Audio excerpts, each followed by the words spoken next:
Assalamualaikum warahmatullahi wabarakatuh. Perkenalkan nama saya Muhammad Ali Fatir dengan NIM L1C122012 dari kelas B. Ini merupakan tugas UTS dari mata kuliah Geologi Bawah Permukaan, yaitu mereview sebuah jurnal internasional yang memuat data bor atau data geolistrik, di mana saya telah membuat review jurnal. Oke. Dengan judul yaitu A New Repository of Electrical Resistivity Tomography and Ground Penetrating Radar Data from Summer 2022 near Ny-Ålesund, Svalbard, yang artinya adalah repositori baru tomografi resistivity listrik dan data radar penembus tanah dari musim panas 2022 di dekat Ny-Ålesund, Svalbard. Ny-Ålesund ini merupakan kota kecil di Pulau Svalbard di Norwegia. Dan jurnal ini merupakan yang memuat data geolistrik. Lanjut. Oke, sekilas tentang jurnal. Nama jurnal Earth System Science Data (ESSD) dengan judul A New Repository of Electrical Resistivity Data Tomography and Ground Penetrating Radar Data from Summer 2022 near Ny-Ålesund, Svalbard. Dengan penulis ada Francesca Pace, terus Andrea Vergnano, terus Alberto Godio, terus Gerardo Romano, terus Luigi Capozzoli, terus Ilaria Baneschi, terus Marco Doveri, sama Alessandro Santillano. Dengan volume 16, halaman 3171 sampai 3192. Tahun terbitnya yaitu 2024. Dengan topik sorry. Dengan topik pembahasan yaitu latar belakang, permasalahan, tujuan, metode, hasil, kelebihan, kekurangan, rekomendasi, dan kesimpulan. Dengan latar belakangnya adalah penelitian dilakukan di wilayahnya Nyalesen Svalbard, Norwegia Arktik, area yang penting untuk memantau perubahan iklim dan dinamika permafrost. Selama ini, penelitian geofisika di wilayah tersebut masih terbatas, padahal daerah ini sangat penting untuk memahami aliran air tanah di bawah lapisan beku. Oleh karena itu dibuat repositori data geofisika baru agar peneliti lain bisa mengakses dan menggunakannya. Pada gambar di samping ini juga menunjukkan tiga zona utama penelitian, yaitu Bayelva River bagian barat, Tanah Buku Aktif dan Jenuh Air, terus Amundsen Nobile Tower bagian tengah, lokasi pemantauan hidrogeologi, terus ada Ester Spring bagian timur, diduga mengandung aquifer subpermafrost. Peta ini juga menegaskan cakupan spasial repository data sekitar 7,87 kilometer untuk IRT dan 2,8 kilometer untuk GPR. Dan di sini juga dapat dilihat bahwa yang warna oranye itu menunjukkan IRT profile, sedangkan yang warna hitam itu merupakan GPR profile. Dan ini juga ada peta geologi dari data NPI, peta geologi WMS pada skala 1:250.000. Dengan kode pada peta ada 1, 2, 3, 4, 5, 6, 7, 8. Di mana angka-angka ini menunjukkan suatu jenis-jenis litologi dari suatu penelitian. Angka satu itu batuan karbonat, formasi Wordie-Kamen, terus ada batuan karbonat di angka 2, angka 2 yaitu batuan karbonat, formasi Gipsuken, terus angka 3 Rijang, Serpi, batu pasir dan batu gamping, formasi Kapstrastin, terus ada angka 4 Serpi, batu lana, batu pasir, formasi Wa Wardebukta, terus angka 5 batu pasir, Serpi dan batu bara, formasi Kongs Jordan. Terus ada 6 batu pasir serpih konglomerat formasi Broggerbrink. Terus angka 7 Moraine. Terus angka 8 yaitu endapan glasial fluvial. Terus NF sesar normal, RF sesar naik. Dengan sistem koordinatnya adalah WGS 84 dan UTM 33N. Di mana dapat dilihat di sini yang warna orange itu merupakan IRT profile dan warna hitam merupakan GPR profile dan NF sesar normal juga ada pada keterangan di peta. Lanjut ke permasalahan, yaitu belum ada data geofisika spasial yang luas di wilayahnya Yellowstone. Terus penelitian sebelumnya hanya mengandalkan data bor lokal sehingga distribusi permafrost bawah permukaan tidak terpetakan dengan baik. Terus kondisi medan ekstrim Arktik menyebabkan mengambil data sulit dan sering terganggu oleh kebisingan elektromagnetik. Dengan tujuan itu menyediakan set data geofisika RT dan GPR yang terbuka dan dapat digunakan untuk studi lanjut. Terus mengidentifikasi struktur bawah permukaan dan indikasi permafrost serta aliran air tanah. Dengan metode penelitian yang digunakan adalah Electrical Resistivity Tomography atau ERT dan Ground Penetrating Radar atau GPR. ERT ini yaitu menginjeksikan arus listrik ke tanah menggunakan elektrod dengan konfigurasi Wener dengan kode WE, terus uh, Werner-Schlumberger WS dan dipole DD. GPR yaitu memanfaatkan gelombang elektromagnetik dengan dua antena frekuensi 40 MHz dan 400 MHz untuk melihat lapisan dangkal dan lapisan yang dalam. Dengan hasil penelitian yaitu ada 18 lintasan RT yang diambil di berbagai eh, wilayah. Ada 6 profil di daerah Bayelsa bagian barat, terus 4 profil di daerah Amundsen Nobile Tower bagian tengah, terus 8 profil di area Hester Spring bagian timur.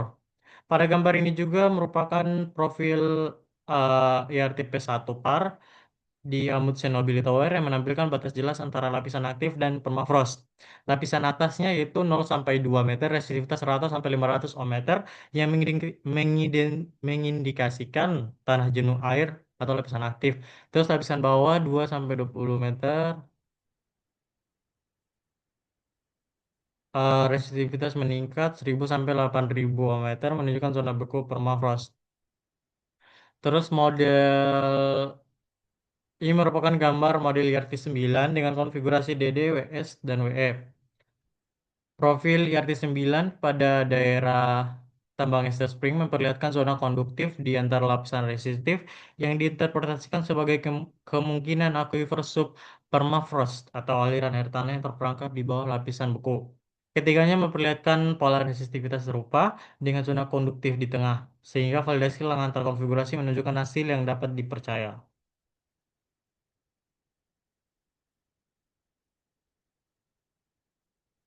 Lanjut ini juga dilakukan evaluasi kualitas data lapangan, di mana pada gambar yang sebelah kiri pertama yaitu pseudosection RT9 untuk yang bagian A, resistansi kontak yang disimpan selama akuisisi WS dan untuk yang bagian B itu persentase kesalahan resiprokal yang diperoleh dari akuisisi DD yang dilakukan dalam konfigurasi langsung dan terbalik.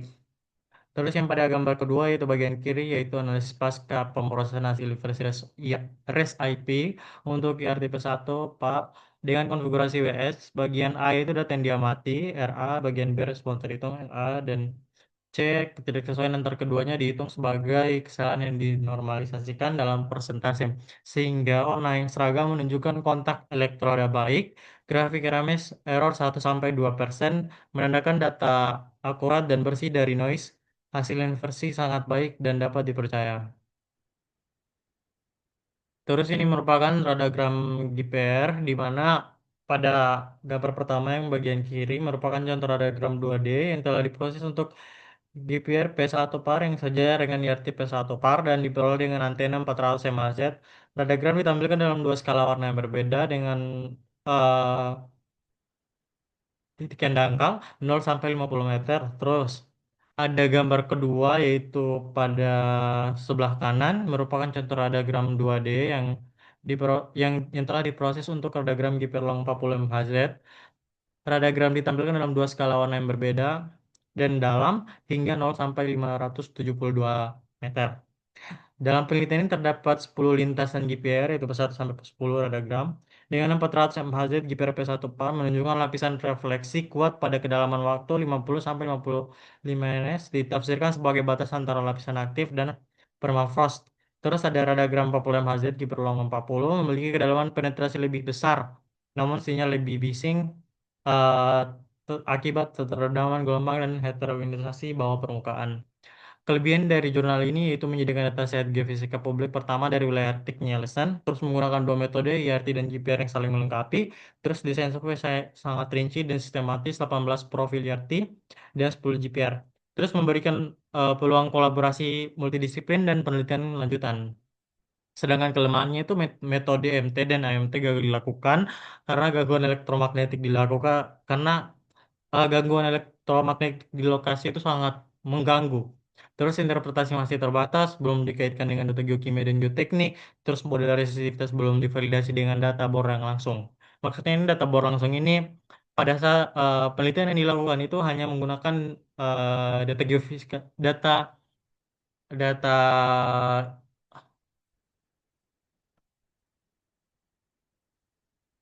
apa? Sorry, pokoknya pada penelitian itu tidak melakukan data bor. Terus rekomendasi yang saya dapat berikan yaitu survei ulang dan AMT di lokasi yang lebih jauh dari sumber kebisingan sehingga bisa dilakukan. Terus integrasi data IRT dan GPR dengan data piezometer dan sultana. Terus analisis lanjutan menggunakan inversi 3D atau joint inversion.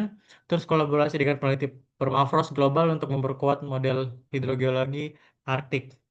Dengan kesimpulan yaitu eh, dijelaskan pengaturan akuisisi data IRT dan GPR lingkungan ekstrim seperti tundra Arktik tinggi yang terpencil, terus detail semua profil diakuisisi dicantumkan, kemudian metode ini diadaptasi untuk mengendalikan kualitas dan pemrosesan diilustrasikan. Beberapa contoh representatif data, ulang dan hasil inversi ditampilkan dalam makalah ini dan bersama dengan seluruh kumpulan data, data tersebut diorganisasikan untuk dibagikan dalam repositori publik. Semua transkrip dilengkapi dengan informasi tomografi dan telah diuji dengan memeriksa integrasi dan integritas dan fungsionalitasnya.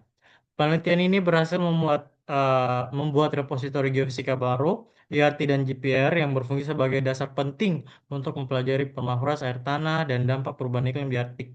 Data yang tersedia secara terbuka menjadi konfigurasi besar bagi ilmu geologi bawah permukaan dan studi lingkungan kutub. Perlu diketahui bahwa berdasarkan versi pra-terbitan preprint dari Pace dan lain-lain 2023 YS Discussion 2023, survei awal direncanakan itu menggunakan metode magnetotelurik MT dan audio magnetotelurik AMT. Itu kenapa saya rekomendasikan itu menggunakan metode MT dan AMT di lokasi di lokasi lain yang bisa dilakukan begitu. Itu misalnya melakukan merekomendasikan untuk dilakukan ulang pada titik lain. Terus namun pada versi final yang diterbitkan PIS dan lain-lain 2024 ISD halaman 3171 sampai 3192 metode yang diuraikan terbatas pada IRT dan GPR saja. Hal ini menunjukkan adanya perubahan rancangan metodologi selama proses revisi. Terus, tim PACE dan lain-lain dari 2024 ini bagian dari proyek besar eh, I2F, Ice to Flux di Svalbard. Mereka memang merancang survei lengkap bahwa permukaan MT dan MT untuk struktur dalam ratusan meter. Tapi ketika mereka tiba di Nielsennya lokasinya dekat stasiun riset kabel listrik, antena, dan sistem sensor otomatis. Akibatnya sinyal alami bumi untuk MT dan M tutup noise elektromagnetik, alias sinyalnya nggak bagus. Terus jadi hasil MT dan MT nggak bisa diproses, datanya rusak dan tidak valid. Akhirnya mereka menggunakan metode IRT dan GPR. Ini merupakan contoh visual perbandingan eh, A- MT dan AMT, sorry nih ada kesalahan penulisan, terus versus ERT dan GPR. Pada bagian kiri itu ada MT, AMT, RT dan GPR bagian kanan. Ini adalah contoh visualnya. Ini ada praterbitan, preprint, jurnalnya 2023. Sini juga ada linknya juga saya taruh. Terus ini versi finalnya yang diterbitkan 2024. Ada linknya juga saya taruh. Untuk kan data yang ditampilkan pada jurnal ini hanya hanya titik IRT 9 dan titik P1 PAR. Nah, itu data IRT 1, 2, 3, 4, dan yang lain itu tidak dicantumkan di jurnal itu, tetapi dimasukkan di data Zenodo. Ini saya juga taruh linknya https Zenodo RG Records ini 10.98.0491. Oke, sekian. Eh, Terima kasih apabila ada kesalahan kata dan penulisan saya mengucapkan banyak banyak mohon maaf dan untuk itu saya mengucapkan Assalamualaikum warahmatullahi wabarakatuh. Sekian dan terima kasih.